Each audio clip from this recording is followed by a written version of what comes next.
Bonjour et bienvenue à la 5e vidéo du chapitre puissance du programme de 4e. Dans cette vidéo, nous allons nous intéresser aux puissances de 10 et aux ordres de grandeur.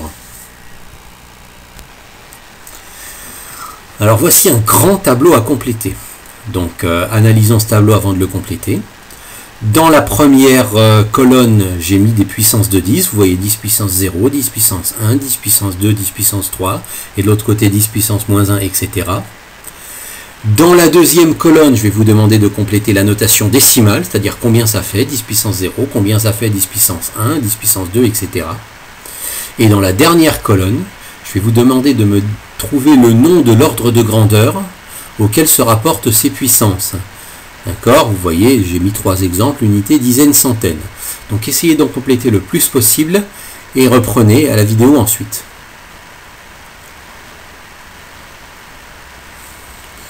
Bien, commençons par le plus facile, 10 puissance 0, comme n'importe quel nombre à la puissance 0, comme on l'a dit, ça fait 1. Donc 10 puissance 0, ça fait 1, et 1 c'est une unité. C'est pour ça que l'ordre de grandeur de 1, c'est l'ordre de grandeur des unités.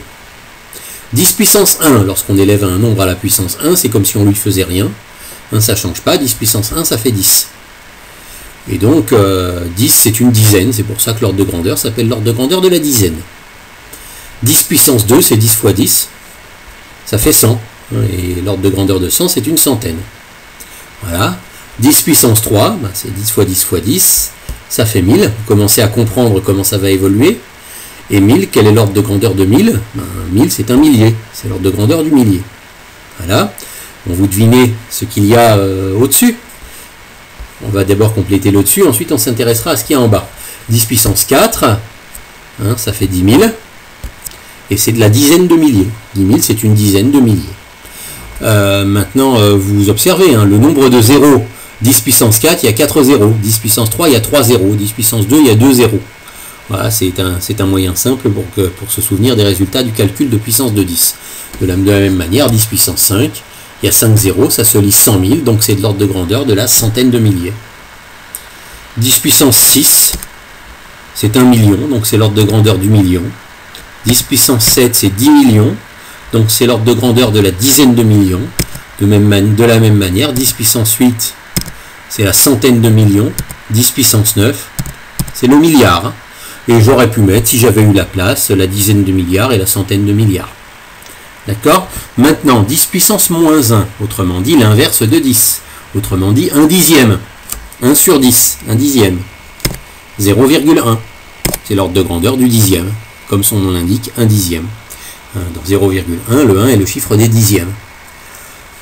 10 puissance moins 2, c'est l'inverse de 10 puissance 2. Vous voyez, 10 puissance 2, c'est 100, donc 10 puissance moins 2, c'est 1 sur 100, qui se lie 1 centième. Ou alors, 0,01, c'est exactement 1 centième. 1 est le chiffre des centièmes.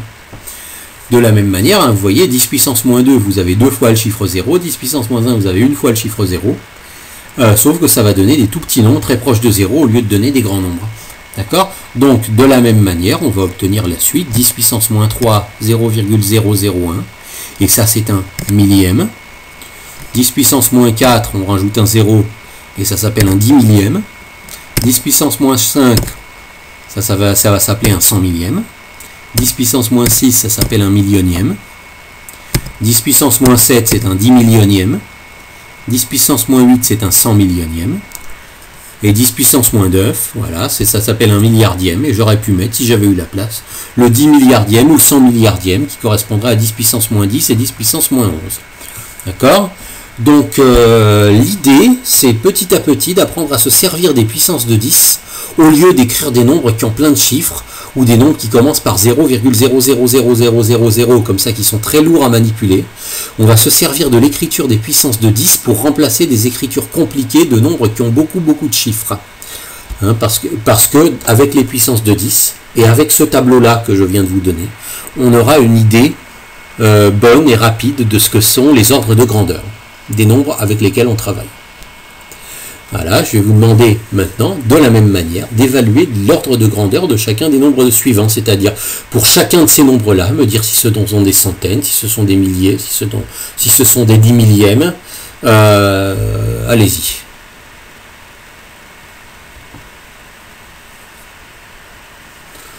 Bien, une bonne méthode pour trouver des ordres de grandeur, c'est de se baser sur le premier chiffre qui n'est pas 0. Donc si je regarde 327, le premier chiffre qui n'est pas 0, c'est 3. Et 3, c'est le chiffre des centaines dans 327. Donc l'ordre de grandeur de ce nombre, 327, c'est l'ordre de grandeur des centaines. Quand on a 327 éléments, ben on a quelques centaines. Hein, on n'en a pas des milliers. Hein, on n'en a pas un millier. Hein, on en a plus que quelques dizaines. Voilà. Donc on est arrivé à la centaine. L'ordre de grandeur, c'est l'ordre de grandeur des centaines. Pour 52,8, on se base sur le premier chiffre qui n'est pas 0, c'est-à-dire c'est le chiffre 5. Et le chiffre 5 dans 52,8, c'est le chiffre des dizaines. Hein, quand on a 52,8 kilos de quelque chose, ben, on a quelques dizaines de kilos. Mais on n'en a pas encore une centaine. Hein, on en a plus que quelques unités. On est arrivé à la dizaine, donc c'est bien de l'ordre de grandeur des dizaines. 1002,008, ben, le premier chiffre qui n'est pas 0, c'est le 1. Et 1, c'est le chiffre des milliers. On est arrivé au millier. On a un peu plus qu'un millier. Donc là, c'est de l'ordre de grandeur des milliers. Le petit d, 0,0000357.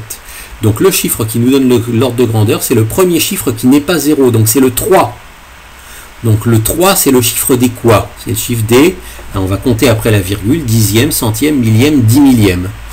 Donc 0,000357, c'est de l'ordre de grandeur des 10 millièmes. On a 3 et quelques, on a un petit peu plus de 3 10 millièmes. Mais on n'a pas encore un millième. Un millième, c'est beaucoup plus que ça. D'accord?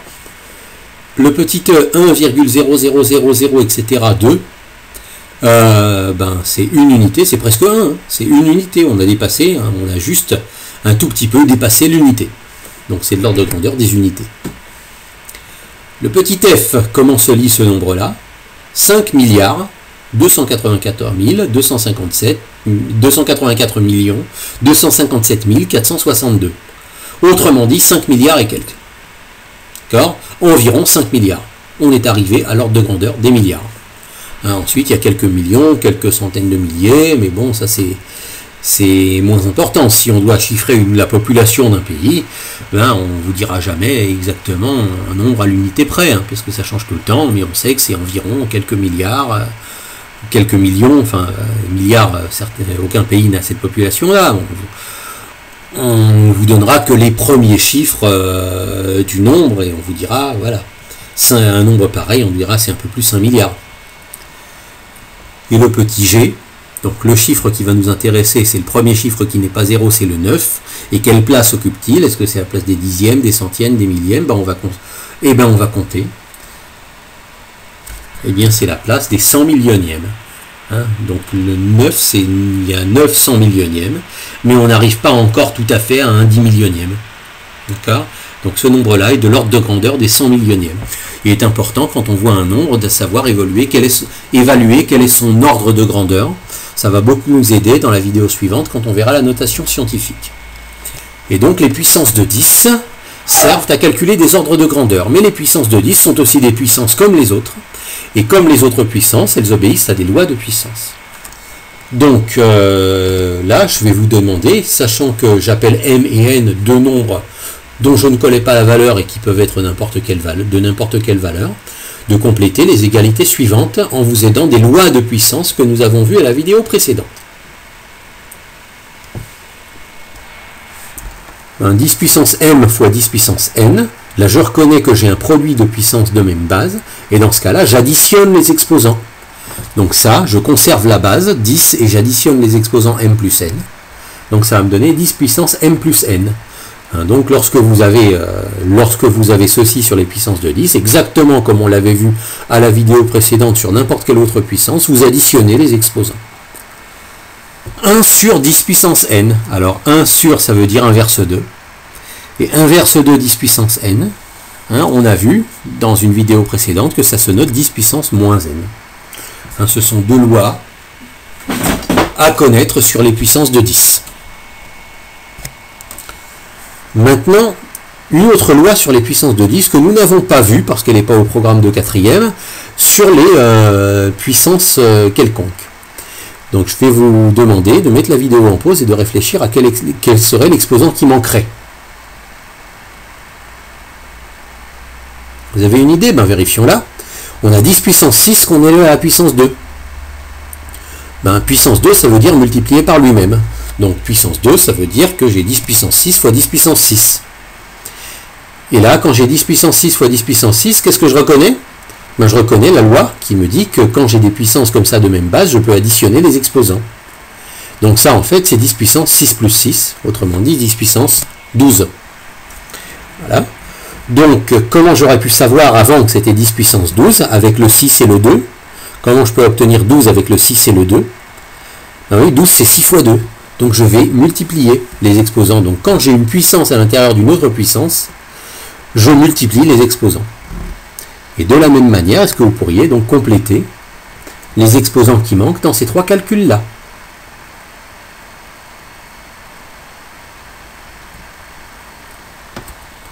Ben, 10 puissance 7, le tout à la puissance 5. Hein, ce serait de la même manière, on va multiplier les exposants. C'est 10 puissance 7 fois 5.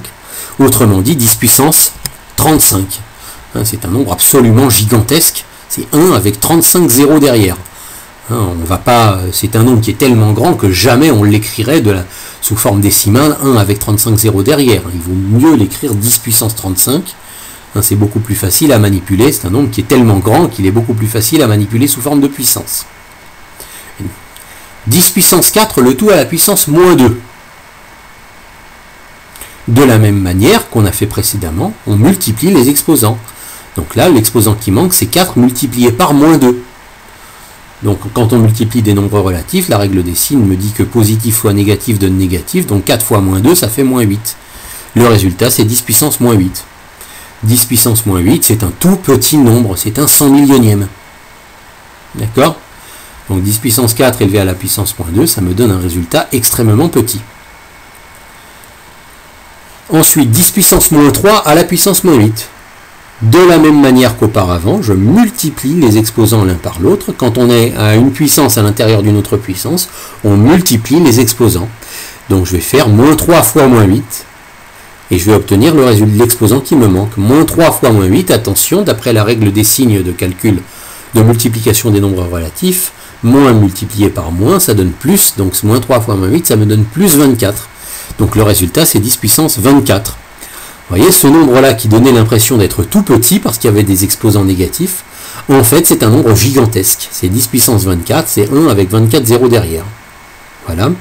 Donc qu'est-ce qu'on pourrait mettre comme loi de puissance dans l'encadré rouge? 10 puissance m, le tout à la puissance n, ça fait 10 puissance quoi? Faites avec le m et le n ce que vous avez fait avec le 6 et le 2, ce que vous avez fait avec le 7 et le 5. On les multiplie. C'est 10 puissance m fois n. Voilà. Et donc, lorsqu'on a des puissances à l'intérieur d'autres puissances, lors du calcul de puissance de puissance, c'est-à-dire de puissance à l'intérieur d'autres puissances, on conserve la base et on multiplie les exposants. C'est vrai pour la base 10, c'est vrai pour n'importe quelle autre base, mais il n'y a que la base 10 qui soit au programme de quatrième.